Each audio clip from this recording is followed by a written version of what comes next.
वबिही नस्तईन वहुवा खैरुल मुईन। फ़न खिताबत का ये तीसरा दौरा है और इसमें मुख्तलिफ़ क्लासेस में हम इस चीज़ को बयान करते चले आ रहे हैं कि मौजू या मज़मून को किस तरह से तैयार किया जाए। और सबसे अहम बात यह है कि हम मौजू को किस तरह से फैलाएं या मौजू की किस तरह से परवरिश करें। ये मौजू अपने एतबार से बहुत ही अहम है कि हम जब कोई मौजू देखते हैं तो इब्तदाई तौर पर हमें ये लगता है कि ये मौजू तो इतना वसी नहीं है कि इस पर हम किस तरह से इतना लिख पाएंगे और पढ़ पाएंगे।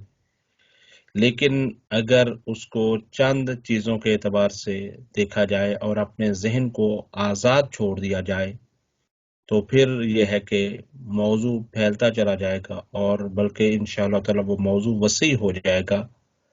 तो इसके बाद वाली क्लास में इंशाअल्लाह ताला हम मज़ीद भी उसको जिक्र करेंगे कि उसकी मिसाल क्या है। लेकिन आज उन अल्फाज को बयान करना चाहते हैं कि जिन लफ्ज़ों के ज़रिए से आप अपने मौजू को फैला सकते हैं, यानी अल्फाज वो इस्तेमाल करेंगे तो आपका मौजू खुद ब खुद आगे फैलने लगेगा।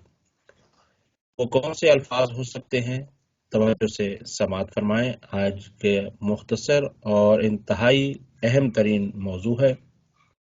परवरिश मौजू के लिए चंद चीज़ों के ज़रिए से, चंद अल्फाज के ज़रिए से आप मौजू को परवरिश कर सकते हैं। मसलन एक है लफ्ज़ अगर, क्या, क्यों, कैसे, कितने, छोटे, बड़े, बारीक, सवाल, जवाब वगैरह। देखें, ये जो मैंने लफ्ज़ इस्तेमाल किए हैं, ये लफ्ज़ कोई आयत या रिवायत में नहीं आए हैं। ये मैंने खुद तफक्कुर के साथ और तलाश करके इन चीज़ों को जमा किया है। तो इसमें आप लोग अपनी तरफ से मज़ीद भी इजाफा कर सकते हैं। बस मैं अब मिसाल देना चाहूँगा ताकि यह है कि मैं इस चीज़ को बयान कर सकूँ कि किस तरह से ये अल्फाज इस्तेमाल करके आप अपने मौजू को फैला सकते हैं। मसलन सबसे पहले यूं तसव्वुर कर लीजिए कि आपका मौजू है इमामत या इमाम आपका मौजू है और इस पर आप इब्तदाई नज़र में आप सोचेंगे तो शायद आपको ऐसे लगे कि ये तो ऐसा मौजू है कि जिस पर मैं बहुत ही मुख्तसर पढ़ सकूं। लेकिन जब आप इस पर काम करेंगे इन अल्फाज के ज़रिए से तो बहुत ही मुफस्सल और बेहतरीन मौजू तैयार हो सकता है।